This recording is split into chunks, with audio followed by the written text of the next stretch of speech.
Hello people of the verse and welcome to the channel. It's the Eradicator here, and in this video we'll talk about the Star Citizen roadmap update. Lots of exciting stuff here to talk about. Before we do that, guys, a big shout out to all of you who have subscribed to my new channel, the Eradicators. We just hit 1,000 subscribers. You guys are awesome. Thank you so much. Very soon we'll have a full playthrough of what you are seeing here, the TIE Fighter total conversion for X-Wing Alliance. It is absolutely amazing and breathtaking, and so we'll have a full playthrough of the entire campaign. It's going to be awesome.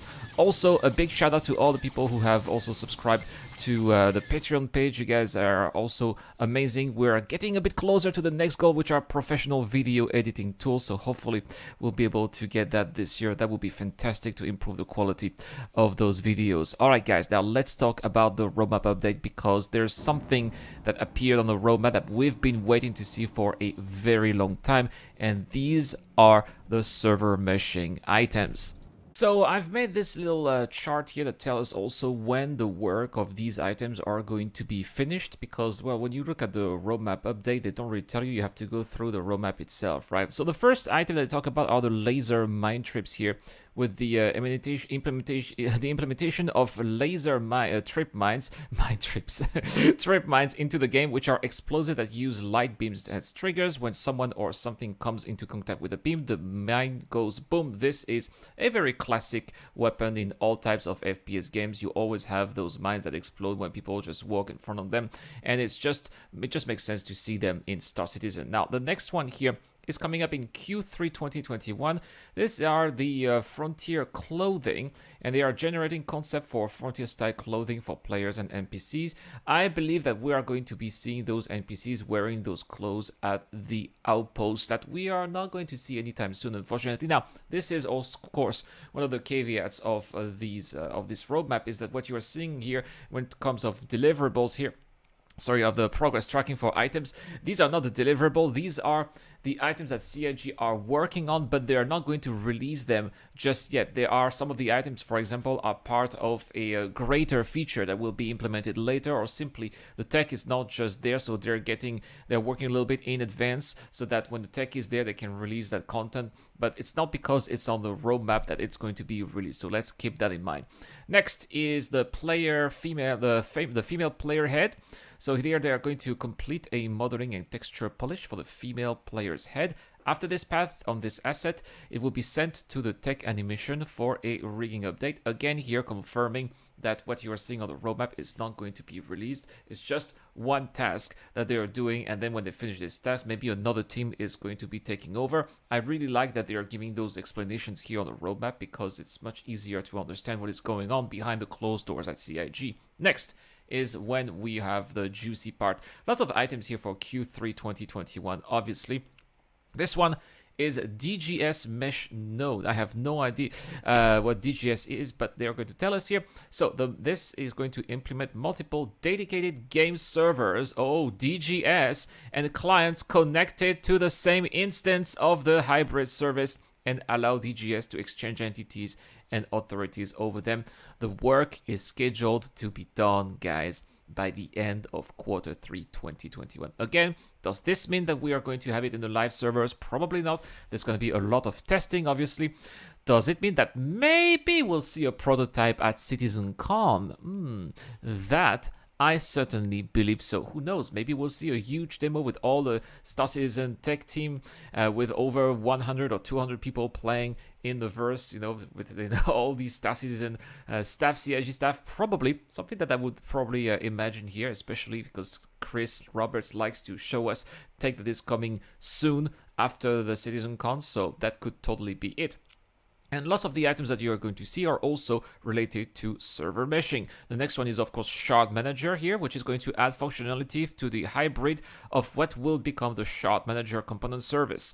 The Shard Manager functionality is responsible for creating a shard in the entity graph database, ensuring it is seeded with an initial population of entities, communicating with matchmaking so that players can join a shard, and talking to provisioning services so that hybrid and dedicated game servers can be assigned to a shard. So here the game entities are, for example, the NPCs, because when you are in a shard, when you are in a server, it's not just you and the other players. There are also going to be some NPCs as well populating that, and they want everybody to be able to see the same entities. That's what this is going to be about. Again, scheduled to be done by Q3 2021, with probably some prototypes, some testing, and a release further down the line, hopefully this year. This is, of course, something that we all hope. Next, inventory unstow. Unstow refers to fetching an item from an inventory and placing it into a shard, again referring to those server meshing shards. For example, a ship loaded with cargo being unstowed removes the ship and its associated cargo from the inventory and places it into the game. This work implements moving an item's persistent data from an inventory into a shard managed by the entity graph and adding the item to the replication layer. This means that, let's say, if players are calling a ship in one server, people in the other servers within the same shard should be able to see that ship as well. This is what we were talking about. Next is going to be this stow and destroy. It's basically the opposite. If a player is storing a ship, everybody should see that ship being stored, or if a ship is destroyed, everybody should see that ship destroyed. All of that is also scheduled to be finished by Q1 2021. And the last one on this page is int item port mode API. This API allows tools like the vehicle modification app to modify the ship layouts inside inventories. This is not necessarily related to server meshing, but more to inventories themselves. Coming up next is another server meshing related item called Shard Data Query API, which is going to allow game code access to common queries against entity graph data. If you know what this is about, guys, please let me know in the comment section down below. I have no idea. Now we're going to also have free form variable API, which is going to be a black box service for game code system to write generic persistent variables. I suppose that these generic persistent variables are going to be like a random event, perhaps. I mean, it sounds like it. Anyway, all of that also for Q3 2021. Now, next is not really about server meshing anymore, but more about AI.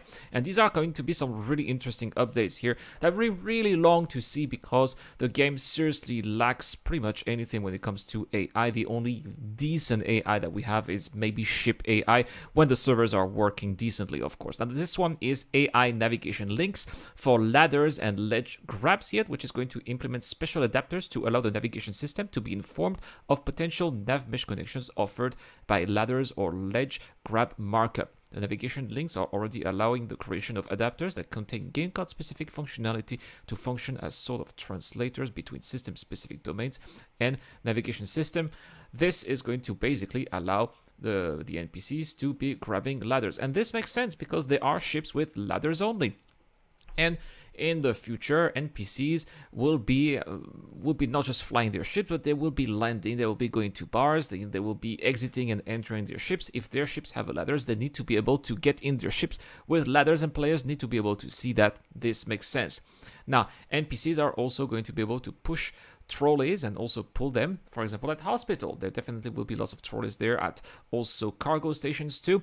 And this will be the first pass on implementing the ability for NPCs to use trolleys and trolley-like entities. They will be able to move in the environment, pulling those entities to place them in front of specific location. This requires the creation of a special path follower that can take into consideration external forces that needs to be balanced to achieve the desired speed. All of that is for Q3 2021. But ground vehicle is not for Q3 2021. This one will be for Q4 2021. And this will be the first pass on supporting NPCs controlling and driving ground vehicles. This requires the implementation of a new path follower that can take care of the vehicle's physical abilities to transform the NPC's movement request into actual movement. Yes! It has been so many years since only human players have been able to use ground vehicles. The ability of AI to be using ground vehicles is going to open up so much more gameplay potential. We are going to be maybe finally having ground races against AI. Maybe we'll finally have missions where AI will be controlling ballistas maybe, and you'll have to go on the ground, destroy the ballistas if you want to be then attacking with air vehicles, or maybe you have to go ground to ground attacks. Maybe this is also going to be absolutely fantastic news, and hopefully it will come sooner than later. The work here scheduled for Q4 2021, it will be amazing to see some of that at Season Con, but I'm not sure about this though. We'll also have unmanned missile turrets, which is going to be adding AI controlled missile turrets to improve defense in green zone, something that they've been talking in the monthly report, and it is now being implemented in the roadmap as well. And medical here, we know that this the Star Citizen Alpha 3.15 is going to be a lot about medical. It will be completed by Q4 2021. They are going to implement a variety of medical AI behaviors, and a patient will arrive at the hospital and check themselves at the terminal and then wait to be seen and called upon for a diagnosis. The patient can then see the doctors and nurses tending to sick and injured people. Other patients will wait to be called. Doctors and nurses can be seen washing their hands, checking medical stock, and dispensing medicine. Some patients will be asleep in medical beds.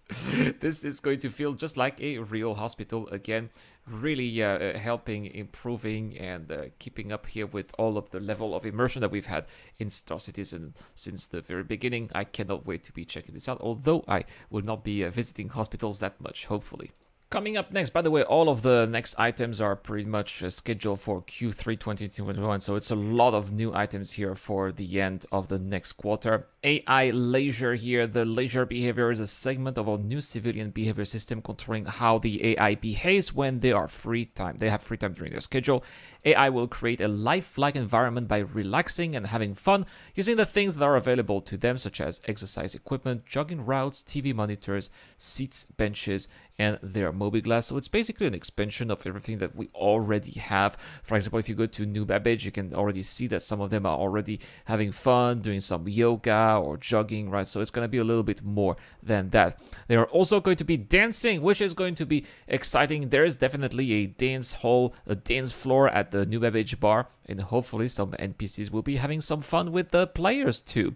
Fire hazard, something that Jared has been showing us a lot in Inside Star Citizen. Looks like the work is also going to be done by the end of Q3. The fire hazard system will track the temperature on static and dynamic objects. For the final release of Fire, the feature will be set up on a select few vehicles. Sorry, the initial release, my bad. Now, the destructible workflow here is going to be building out a workflow to allow artists and designers to work with destructible objects.